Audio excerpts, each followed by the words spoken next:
आज तो ऐसा काम कर दिया, सबने खूब तारीफ करी। तो आज है मौसम। तो पहले तो आज गए थे खेत में। जब तक हम खेत में गए तब तक सूरज भी निकल आया था। तो कुछ इस तरह का पूरा खेत का व्यू था, क्योंकि आज जीरी नहीं लगी तो इतने खेत खाली हैं। उसके बाद घर आकर खाना खुना खाकर घर का काम करके फिर मैं लगी थी कटिंग पे। यहाँ पर मैं एक वीडियो तैयार कर रही थी अपने दूसरे चैनल खातर, मैजिकल स्टिच खातर। वो काम करके फिर लिया एक ब्रेक, उसमें हमने खाया खरबूजा खाने के बाद फिर मैं दोबारा फिर अपने काम पर वापस आ गई थी। तो यहाँ पे यो है फैब्रिक जिसमें हमने बनाना है काफ्तान, और इसके साथ का यो फैब्रिक है जिसमें तो इसका इनर और पजामा बनेगा। तो इस कपड़े में एक दिक्कत यह थी कि इसकी डिजाइनिंग के अकॉर्डिंग जाऊँ तो इसकी लंबाई कम चौड़ाई ज़्यादा पड़ी थी। तो यहाँ पर लंबाई खाली 40 की बनी। फिर मैं कहा चलो कोई नहीं, 40 का भी चले जाओगा, अंदर कुछ और फोल्ड कर देंगे और इस तरह ही रख लेंगे। फिर मैंने उठा लिया था दूसरा फैब्रिक कि भाई चलो इसमें पैंट वगैरह कट करते हैं और फिर देखेंगे जो भी रहेगा।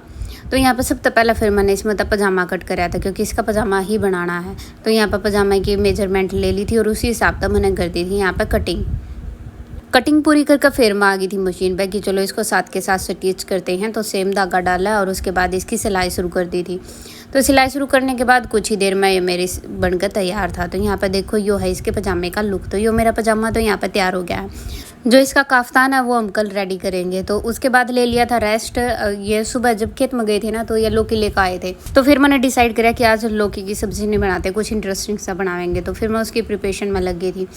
तो यहाँ पर छील ली थी मैंने। उसके बाद यह कद्दूकस करे पाछा चलो फिर चलते हैं गैस पर। फिर यहाँ पर मैंने एक तरफ तो दूध गर्म करना रख दिया था ताकि वो गाढ़ा हो जाए, और दूसरी तरफ मैंने एक फ्राई पैन में ये रख लिए थे कि चलो इसको है ना हल्का सा भून लेंगे ताकि इसका पानी ख़त्म हो जाए घिया का। और उसके बाद धीरे धीरे दोनों चीज़ को मैं घुमाती चली गई। जब ये हो गया ना कि दोनों परफेक्ट सी हो गई, तो यहाँ पर अपना दूध वैसे तो कम दिख रहा होगा, लेकिन यहाँ पर मैंने मलाई वाला दूध लिया है जो कि जल्दी गाढ़ा हो जाएगा और मुझे कम मेहनत करनी पड़ेगी। उसके बाद दोनों मिक्स कर दिए थे और थोड़ा सा घुमाया। उसके बाद अपने स्वाद अनुसार इसमें चीनी डाली और फिर से थोड़ा सा घुमाया, और उसके बाद बहुत जल्दी ही हमारा ये लौकी का हलवा बनकर तैयार हो गया था। यहाँ पे मैंने गैस बंद कर दिया है और अभी ने बाउल में निकाल लिया है।